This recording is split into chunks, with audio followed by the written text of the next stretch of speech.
Okay, so here will be our quick review of our absolutism.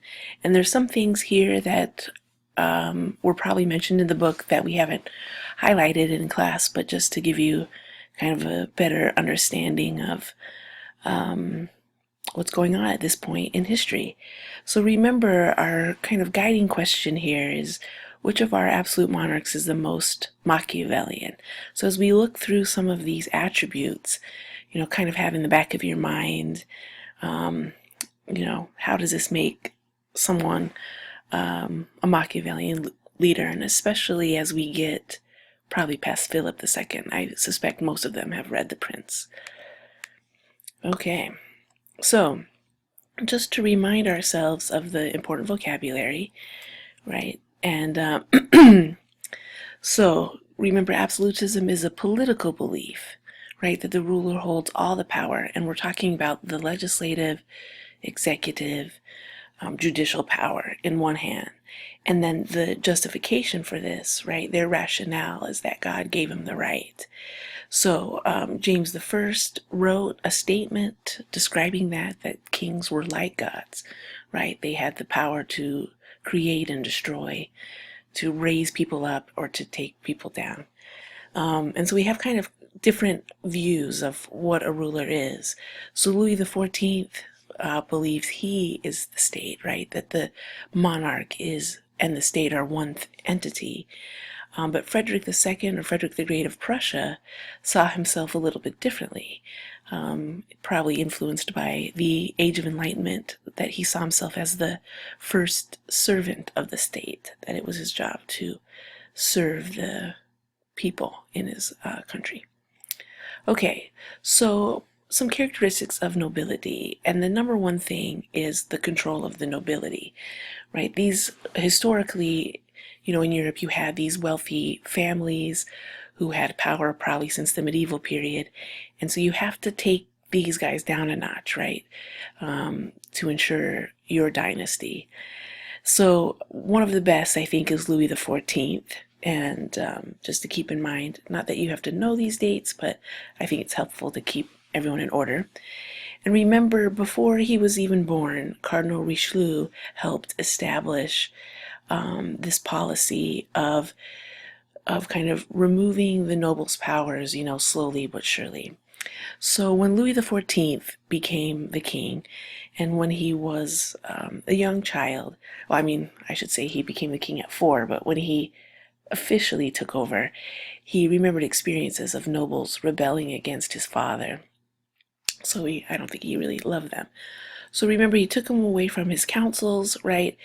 And he kind of put these middle class government officials, intendants to, you can say that in a better French accent if you like, and they were the ones who would communicate directly to the king, but they were his eyes and ears throughout France. And he made the nobility live in Versailles. He kept them distracted with parties. A lot of you talked about that on the quiz, right? That he kept them under control, that people would compete just to, help him out of bed and get a glance from him at some point. And then, of course, money helps. And so he had a good financial advisor, Jean-Baptiste Colbert, who was a mercantilist, right? And they started to make France more self-sufficient with some early industry, manufacture of linen and cloth, and then, of course, establishing trade networks in North America. And then Peter the Great, we haven't talked about him too much in class, but I think he's also a good candidate for a Machiavellian ruler, so he's a little bit of a contemporary here. Well, I guess not quite, with Louis XIV. And so in Russia, the boyars were the nobles. And you talk about a tough crowd, right? If you ever have time on your hands, Russian history makes for a fascinating story. So Peter realized Russia was behind, right? We haven't talked about Russia at all. Not the Renaissance, not the Reformation, not the Age of Exploration. And so they're sort of coming out of the past a little bit slowly than Western Europe. And so he realizes that Russia is behind. So he instituted a policy of westernization, right? So notice Peter Smoothface, right? He demanded that the men cut their beards. Women would veil and live separately from men. And he saw that in Western Europe that wasn't the case. So he made them unveil and hang out socially with men. I know, scandalous.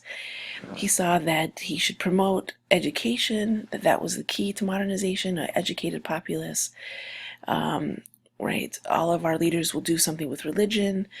And he kept it under state control, which was tradition, I think, in Russia. They were better at that. And like Louis XIV, right, they would raise up lower ranking nobles to higher positions. So these guys had then loyalty to the king. They knew which side their bread was buttered. And then he spent probably a good chunk of his life modernizing his army, bringing in people from Western Europe to train his army to make it competitive. And you can imagine this was not always popular. And also kind of our theme, right, with Versailles, that a lot of our monarchs will build places to show off their power. And in this case, it's St. Petersburg. So he took the capital out of Moscow and made it up here on the Baltic Sea, a westernized city that looks like Paris, right? They're modeling, you can tell, the Winter Palace here after... Just kidding, that might not be the Winter Palace. Modeling these buildings after Versailles. Boom, there's the Winter Palace. So again, how do you show off your power and your wealth? Not only to the people, right, but to foreign visitors. And then Central Europe, right? So remember we were talking about a lot about the German states and these Holy Roman Empire, and Prussia is up here, what is today northern Germany, and they kind of made an interesting choice too in terms of controlling the nobility. And we're talking about the Hohenzollern, right? Another family, powerful family of Europe, like the Habsburgs or the Bourbons in France. And the Prussians were smart, right? They realized they're surrounded by other people, so the military became their thing. And how do they get the nobles to accept the King of Prussia as an absolute monarch? Is they made officers in the nobility, or excuse me, they made nobility officers in the military. So in Prussia, they had kind of this military noble class, and that kind of had them a buy-in to support the rise of an absolute monarch in Prussia. So remember, when you think of Prussia, think military. So, and I know y'all remember from your Charles V video of John Green that the electors, right, there were lots of electors within the Holy Roman Emperor who elected the Holy Roman Emperor. And so the elector of Brandenburg, which is in Prussia, he this guy's like, I don't know, great-great-grandfather, made it about being an emperor, right, a king of the state. And so that's how they started to build an army. So 1640, already 80,000. And like the boyars in Russia, the nobility in Prussia were known as the Junkers. And so by 1700, all the Junkers then are officers in the army. And so of all the Prussian rulers, Frederick the Great is probably the most important. And we talked a little bit about him in class. So here's some reminders of his awesomeness. But look at the dates here. So we're getting closer to the 1800s. Okay, so someone who was not good at controlling the nobility was Philip, right? They never paid taxes. They never encouraged innovation. And because of this, I think Spain would go into a decline. I mean, they have the wealth of the Americas that keeps them going, but they're not going to really compete much in European affairs. And so another aspect of absolutism, controlling the nobility and also controlling of religion. And so most of our absolute monarchs will encourage religious unity. So the United States is unusual in the sense of its religious diversity, but yet we kind of joined together as Americans. But a lot of monarchs at this time believed it was more important to have everyone one religion. So we talked with the English Civil War, right? They had problems in England, right? The Puritans wanted to purify the Anglican Church. They felt it was too Catholic, and they're influenced by Calvin. And then, of course, the Scots completely, they don't go Church of England, and they become Presbyterian. So that was some religious tension in leading up to the English Civil War. And then just a reminder here about what was going on in France, right? That Henry of Navarre, or Henry IV, he issued the Edict of Nantes to allow for the worship of the Huguenots. But Louis XIV will revoke that because, again, remember, it was powerful families that were Protestant, and he wanted to make sure they didn't cause him any trouble. And so another thing is, if you kept track of all these wars, right? I think this was a way to show their strength, and I think having a strong standing army, right, is stretching their muscles. And that was a way for them to check power. So we talked about some religious wars, of course, with the Spanish, and Louis XIV fought I don't know how many wars, a lot of them. So a war over the Spanish throne. Remember, he was trying to make sure his grandson or grandnephew became the king of Spain. That meant one royal family, the Bourbons, controlling two thrones, right? Spain and France. So other countries were like, I don't think so. So they fought a 14-year war over that. And then, right? So we had religious wars and then territorial disputes. So we talked briefly about this, right? Frederick decides to press this issue of whether a woman can be the Empress of Austria. So wars then become about balancing power in Europe. So they're fighting in all these wars. And if this was strictly European history, we would talk about all of these details. But so it's this constant conflict throughout the 1700s. And then the 7 Years' War is something important, and we'll come back to this a little bit later because it plays a role in our nation's history. And some suggest maybe it was actually the First World War.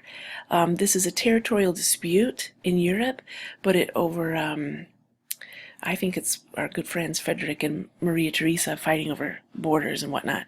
But it drags everyone in, and soon it's really the French and the English battling over colonies, not only in North America, but in India as well. And in case you're wondering, the British come out big. But this is the what it's called in Europe, but you may know it from the French and Indian War. That's what we call it in our country. Okay, and then of course the big one is the 30 Years' War, right? And the defenestration of Prague. And so here's just a reminder of what it was about, right? Oops, our Lego guys.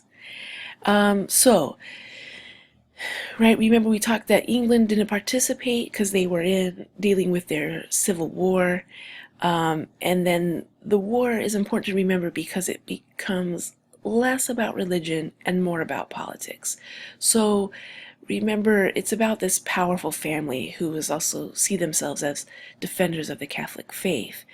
And when we see towards the end of the war, right, France, which is a Catholic country, joins the Protestants because ultimately they decide these are their political enemies. So it's more about politics than religion. So why do we even care about this? It's such a huge devastation to Germany that they will not become a modern nation state until 1870, right? So it takes a long time to recover from 30 years of devastation. These German princes become independent, so even though they're not united as one entity, they're all these tiny little modern states. Spain, remember, the loser. All right, and so let's take a look, wait one more time, there you go, of Europe then at the end of 1648. So here with this bigger border is the Holy Roman Empire, and so you can see Italy and the Central Europe, they will remain this way until 1870 when both Italy and Germany will become united countries. So Prussia up here and Austria will become big rivals with who's in charge of the German states. So there you have it. Absolutism in the